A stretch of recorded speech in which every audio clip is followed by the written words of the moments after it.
The corridor on the 5th floor of the Hilton on Park Lane is the kind of quiet that only exists in expensive hotels in the early hours of a January morning. A long stretch of muffled carpet, closed doors, the sound of a city that hasn't fully woken yet.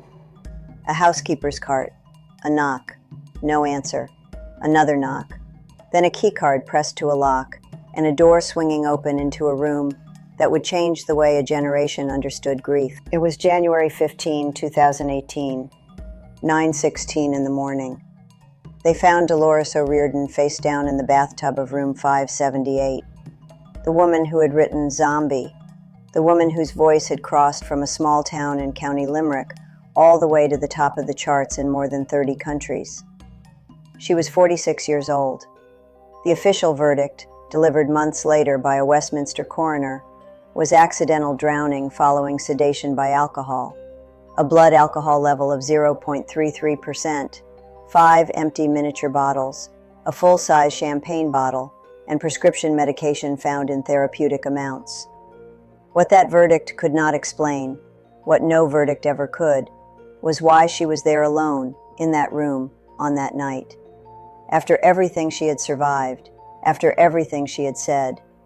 That question is where this story begins, because the answer reaches all the way back to a church choir in Limerick, to a girl who felt too much and found the only container large enough to hold it. I'm Marlo. This is She Burned Bright, where we tell the real stories of the women who shaped rock history, the ones the headlines never got right. Subscribe if you haven't already, and let's go back to the beginning. Dolores Mary Eileen O'Riordan was born on September 6, 1971, in Ballybricken, County Limerick, Ireland. She was the youngest of 9 children in a working-class Catholic family, the kind of house where there is never quite enough of anything but noise and faith. She found her voice in a church choir. Long before she knew what music could do professionally, she learned what it could do acoustically, how sound moved in a stone space, how a voice could fill something much larger than itself. The choir trained her ear without her knowing it was training. It gave her phrasing, breath control, the ability to hold a note in a way that felt sustained rather than strained. It gave her the tools for everything that came later. She was 19 years old when 3 young men from Limerick held auditions for a lead singer. The Cranberries, Noel Hogan, Mike Hogan, and Fergal Lawler, had been playing together for a couple of years, looking for a voice to complete what they were building. Dolores walked in for the audition so nervous that she almost lost her voice entirely. They chose her anyway.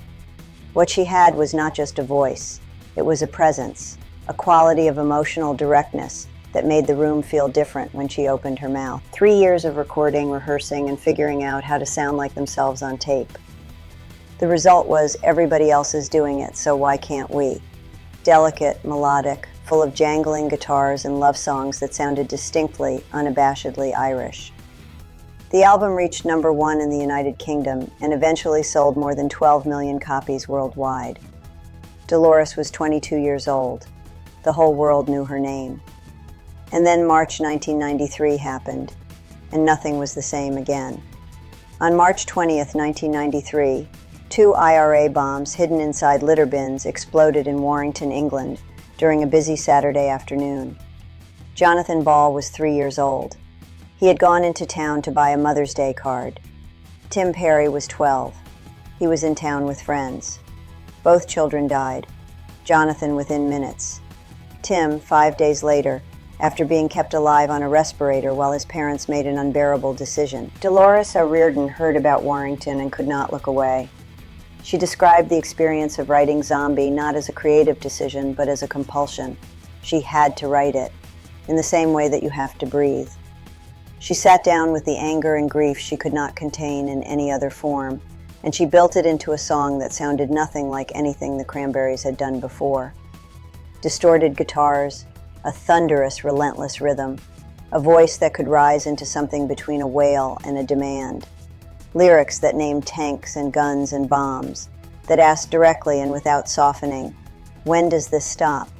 Whose children have to die before this stops? Zombie was released as a single in September 1994, as part of the album No Need to Argue. It reached #1 in 12 countries, including France, Germany, Australia, and Ireland. It became an anthem across Europe in a way that outran whatever commercial categories people tried to put it in. Young people who had nothing to do with the Northern Ireland conflict recognized something in it. The fury of watching violence administered by adults to children, the helplessness of witnessing, the refusal to pretend it was acceptable. And then the threats began. The extent of what happened to Dolores in the aftermath of Zombie was something she rarely described in full detail. She was 22 years old. She had written a song because she believed a song could say something true. She was beginning to understand the cost of saying true things to people who did not want to hear them. What global fame at 22 actually looks like from the inside is not what it looks like from the outside. It looks like tour dates that run into each other until the city names blur. It looks like having your image, your face, your voice, your most private motivations owned and distributed by people you have never met. Dolores was being described in the music press of 1994 and 1995 in ways that should have been a signal that something was wrong. Fragile, unpredictable, difficult. Nobody asked what those words were covering for. Nobody asked what it costs a person with a heightened sensitivity to the world's pain to be that famous, that fast, while the world is treating the thing they care most about as content. No need to argue. Sold more than 17 million copies globally. In 1996, the Cranberries released To the Faithful Departed, a darker, more explicitly political record. Critics were divided. Dolores was trying to use a global platform to say things that mattered, and a portion of the music press wanted her to go back to making delicate love songs. She was performing at a pace that few artists sustain without damage. She was doing it while carrying something she had not yet found a name for. In 2003, everything stopped. The Cranberries announced a hiatus. No full public explanation was given. Dolores had needed to step away. The relentlessness of the previous decade had brought her to a place where continuing was not possible.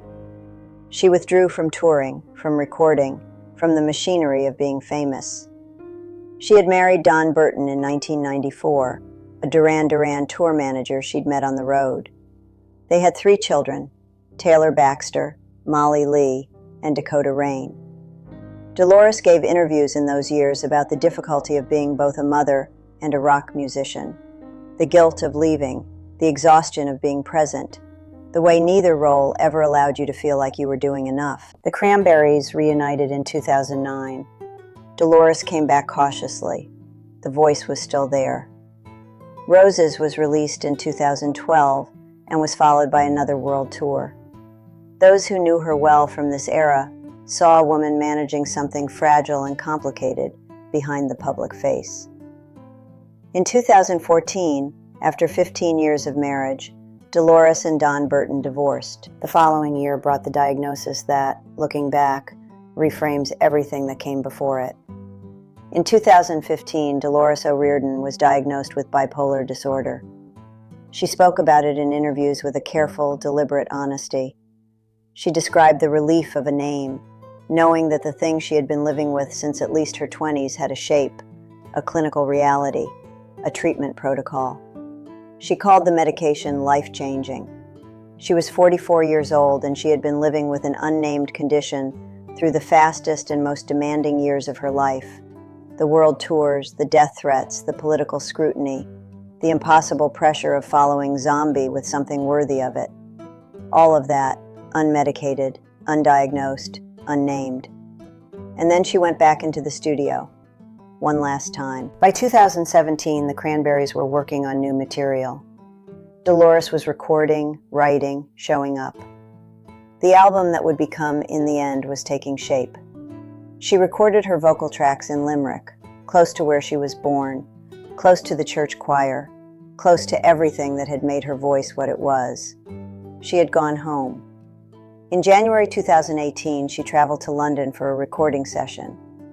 She checked into the Hilton on Park Lane, room 578. She had a session scheduled for January 15th. She never made it to the session. The coroner's inquest, held in Westminster in September 2018, returned a verdict of accidental death.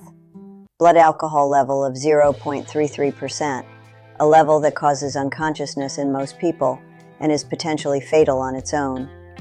5 miniature bottles from the minibar, a champagne bottle, prescription medication found in amounts consistent with therapeutic use. She was found in the bathtub, face down, no note, no evidence of intent. The official finding was that she had drowned after being incapacitated by alcohol. That is what the evidence showed. What the evidence could not show was what the night before had felt like for her, what she had been thinking when the room went quiet, whether she had been afraid, whether she had known. Room 578 of the Hilton on Park Lane does not give up its full story. It never will. In the End was released in 2019, completed by the surviving members of the Cranberries using the vocal recordings Dolores had already made. Her voice is on every track, clear and alive and entirely hers, singing about things she would not live to see released. People listen to it the way you listen to something someone left behind, carefully, with attention to everything, knowing you are hearing a finished thought from a person who can no longer explain what they meant. Zombie has now been covered more than almost any other rock song of the 1990s. It has been used in protests in countries that did not exist in the form they do now when she wrote it. It has been sung by children who were not born when Jonathan Ball and Tim Perry died. That is what happens to a song when it is built from something true. What Dolores O'Riordan was, underneath the fame and the voice and the headlines and the difficult labels the press gave her, was a woman of ferocious moral clarity who felt everything and could not protect herself from it, and who turned that into music again and again for 25 years. She paid for the courage of Zombie with decades of complicated visibility. The thing she never got was time. She was 46 years old. There were songs still in her. What I keep returning to is not the hotel room. What I keep returning to is the fact that she recorded her last vocals in Limerick. She went home. She had gone all the way back to where it started, the church, the choir, the youngest of 9 children learning how to fill a room with her voice. And she recorded there, and then she traveled to London for one more session, and she never arrived. I think she knew something in Limerick. I think being there meant something to her. I think those last recordings made in the place that made her were not accidental. And I think that matters, even if we will never know exactly what it meant to her. She burned bright for 25 years. She burned honestly. She burned at great personal cost. The world could have taken better care of her. It didn't. Don't let it be forgotten. If this story stayed with you, and I think it will, there is another woman on this channel who carried the same kind of ferocity, the same inability to look away from what mattered. She handled it differently. The result was its own kind of extraordinary. Subscribe if you haven't already. I'm Marlo. She burned bright. I'll see you in the next one.